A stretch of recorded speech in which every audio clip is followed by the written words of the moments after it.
das obras. E não é à toa que essas obras são feitas. Elas têm um papel importante na nossa sociedade. Qual a importância desse tema? A aplicação dos conhecimentos matemáticos, físicos, científicos na criação, aperfeiçoamento e implementação de unidades como materiais, estruturas, aparelhos, sistemas ou processos são fundamentais e interferem de maneira direta no andamento da sociedade, economia e ambiente. Ou seja, eles possuem um papel na sociedade, no desenvolvimento, no transporte, no comércio. Ou seja, não é à toa que essas obras são feitas.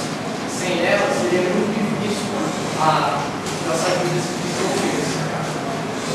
Então, para trazer para o nosso dia a dia, eu vou ter uma lista de obras que eu particularmente acho que são legais e podem representar alguns estudos que fazemos que são aplicados a essas obras. Bom, essa aqui é a Terra-Rampa, que é uma construção moderna utilizada para práticas de esportes radicais, como skate, BMX, mas ela não é uma obra fixa. Ela pode ser instalada em vários lugares. Essa daqui é da de São Paulo, que aconteceu ano passado, esse ano também aconteceu. E por que eu trouxe ela? Porque muitos conceitos físicos são aplicados. Então, nessa imagem, mais os conceitos matemáticos, as medidas dela. O seu comprimento é de 110 metros, que equivale a aproximadamente um campo de futebol. Ou seja, a moto do skatista, apesar de ser rápido, é uma distância bem considerável que ele percorre. Sua altura de ponto de partida, ou seja, onde ele vai descer do mar, é de 27 metros, ou seja, aproximadamente uma altura de 9 metros. Ou seja, lá em cima ele tem uma energia potencial gravitacional muito grande. E por isso que é perigoso. Seu ponto inicial é muito alto, isso é perigoso, né, para a pessoa. Então, nessa imagem, podemos ver números, e eles representam cada ponto que eu explicarei o que acontece com o skatista e seu skate. Bom, no número 1, é o momento que o skatista vai descer. Por isso, a energia potencial gravitacional é máxima. E então, ele descendo, ele atinge o número 2, que é o momento que ele está começando a ganhar velocidade e ele precisa flexionar o joelho para ganhar velocidade. Então, ele descendo, ele atinge o número 3, que é onde ele alcança a maior velocidade, que gira em torno de 80 km por hora. E nesse momento, ele já está muito rápido e rapidamente atinge o número 4, que é o ponto que ele já não está trocando mais forças com o skate, ou seja, o skatista e o skate já formam um corpo só. Então, ele alcança os 5 e é uma rampa inclinada. Por que tem essa angulação? Para aliviar o corpo e reduzir o impacto. Então, ele depois atinge o 6, que não parece, mas é um momento que ele é mais pior para ele, porque tem uma curva de grande angulação em relação ao seu estado, ele carrega sobre suas costas um peso muito grande, aproximadamente 7 vezes a sua massa. Ou seja, um skatista de 70 kg, como se ele tivesse sobre suas costas 490 kg. Ou seja, é bem pesado para o skatista. Então ele está subindo e realizando a manobra. E nesse momento aqui, está nos 16 metros. Então ele precisa de muito equilíbrio e muita concentração para que sua manobra seja executada de maneira correta. No ano passado, eu vi nos skatistas do Next Games, nesse momento aqui, ele se desequilibrou. Seu skate foi para frente e ele para trás. Então ele caiu violentamente, inclusive você ficou em coma, que teve o cotovelo quebrado, pulmão perfurado. Nós podemos observar que é uma construção muito perigosa. Bom, a geometria em grandes construções. Várias construções que observamos ao nosso redor, praticamente todas possuem formas geométricas. Ou seja, a matemática é muito importante nessas obras. Pois assim como temos 6 circunferências na igreja, circunferência na ponte para a passagem de água,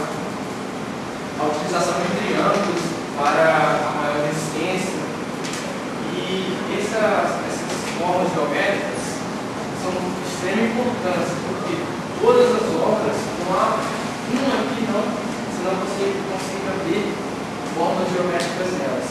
Então eu separei 3 palavras que eu acho, trazendo para o nosso mundo, é uma realidade, que é estrutura, rigidez e design é igual a benefício. Ou seja, uma obra bem feita, uma obra bem realizada, trará benefício para a nossa vida. Temos a imagem agora de um foguete aeroespacial, que é uma obra que causa muita curiosidade e muita maravilha. É uma obra, realmente uma obra grandiosa, não é em qualquer lugar que podemos observar. E, porém, seu funcionamento é bem simples. Ele é encontrado na terceira lei de Newton, que é a lei de ação e reação. Ao mesmo tempo que o gás é expelido por baixo, isso faz com que ele tenha um movimento.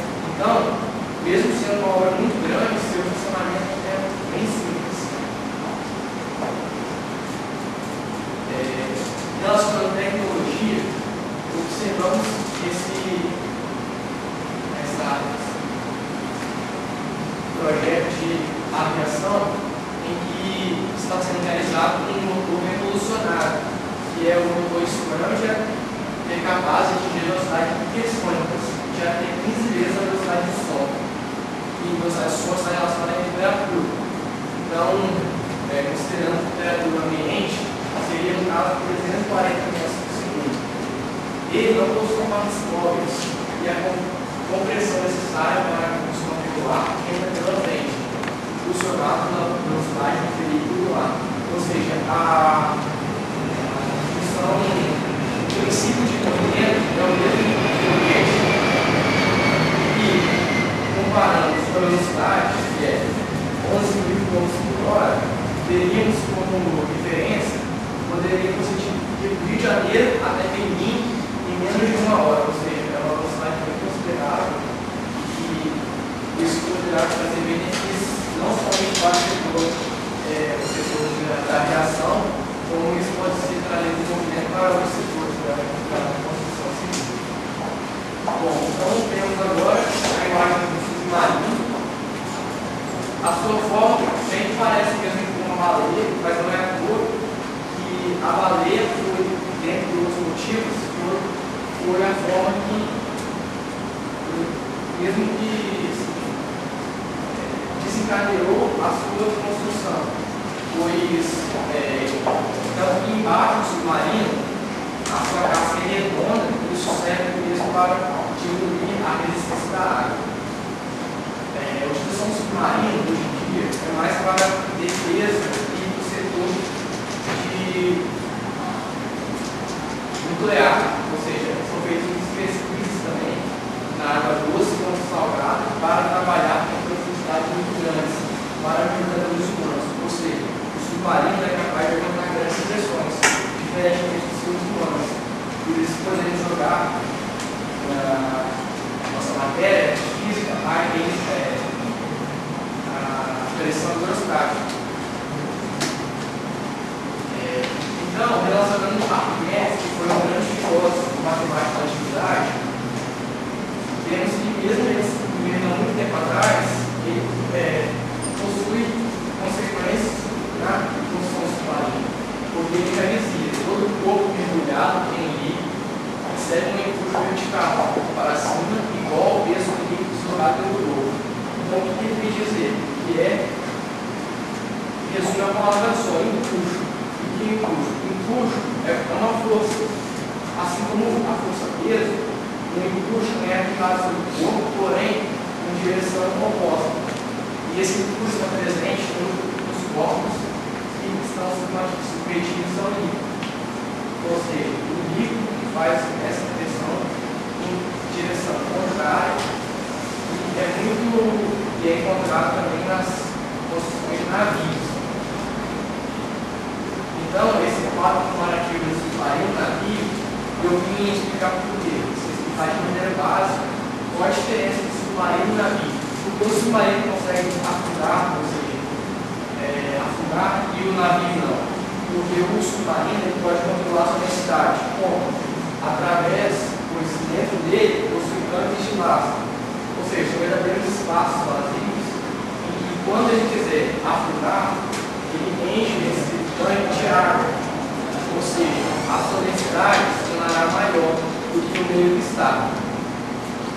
Aí isso aqui de lado, ou seja, isso será determinante para que o submarino realize o processo de imersão, ou seja, afundar ou emersão. Diferentemente do navio, pois o navio tem essa capacidade. Esse processo de controle de densidade é feito por esse processo de construção. E enquanto o navio está na superfície, seu empuxo é igual à força-peso.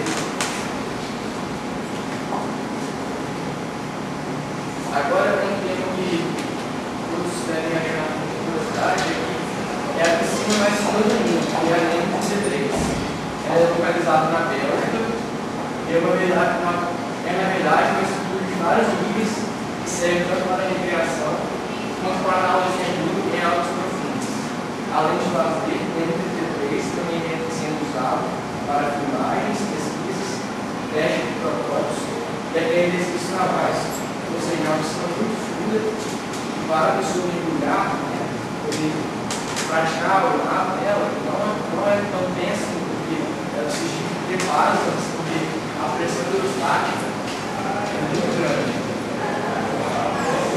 A sua profundidade máxima é 33 metros.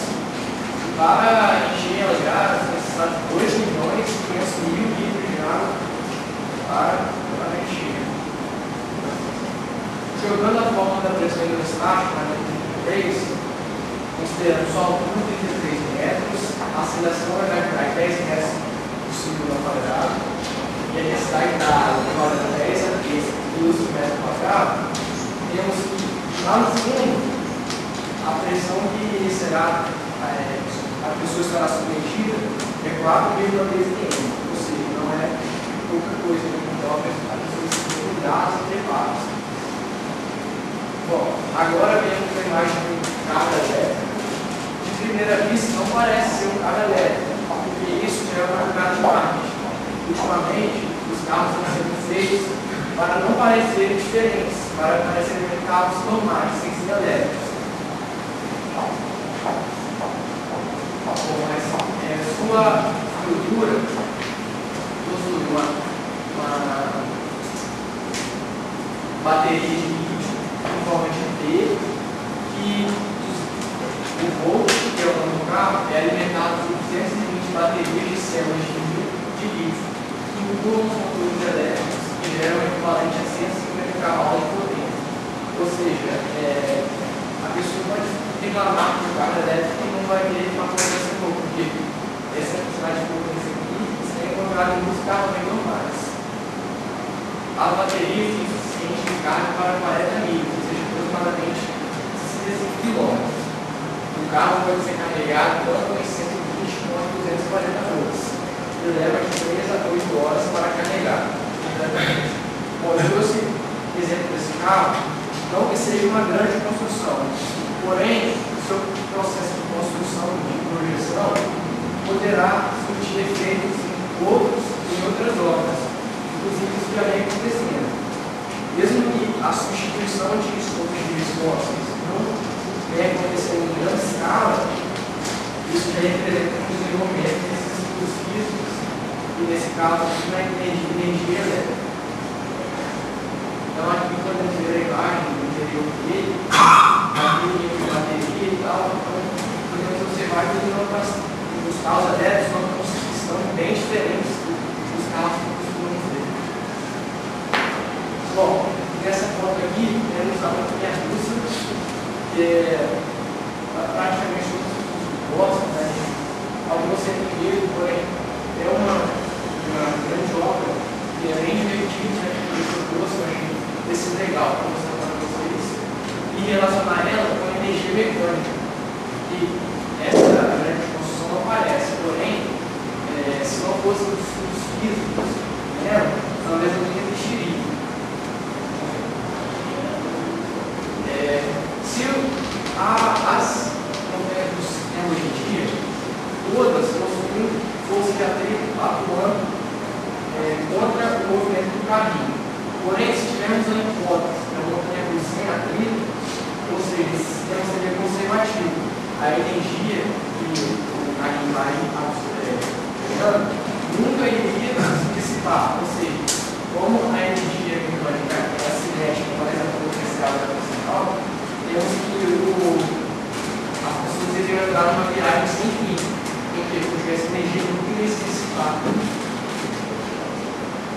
Porém, o que temos na realidade é um sistema dissipativo, ou seja, há força de atrito atuando no caminho. Logo, durante o percurso, a força de atrito realizará um trabalho resistente, fazendo com que a energia mecânica não seja constante. Mesmo assim, as repercussões se expõem, porque logo na primeira descida, ela diminui de energia. Porém, a primeira altura que a energia desce, ela não vai atingir depois, por causa de sistema dissipativo.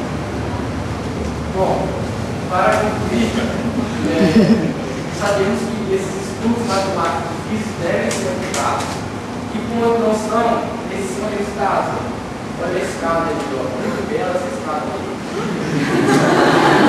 Temos lugar lá dentro do favela de bicicleta também, ó. Muito bem feito com essa bicicleta.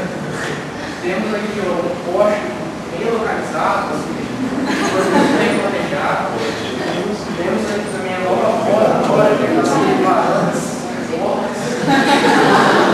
E temos aqui também uma travessia, né, que foi muito bem construída, ou seja, o prefeito queria matar os outros, vai subir, poxa, vai cair aqui também. E agora temos a nova escada que foi feita no dinheiro para muita segurança, né, porque você não tem como cair. Se cair, você bate direto na parede.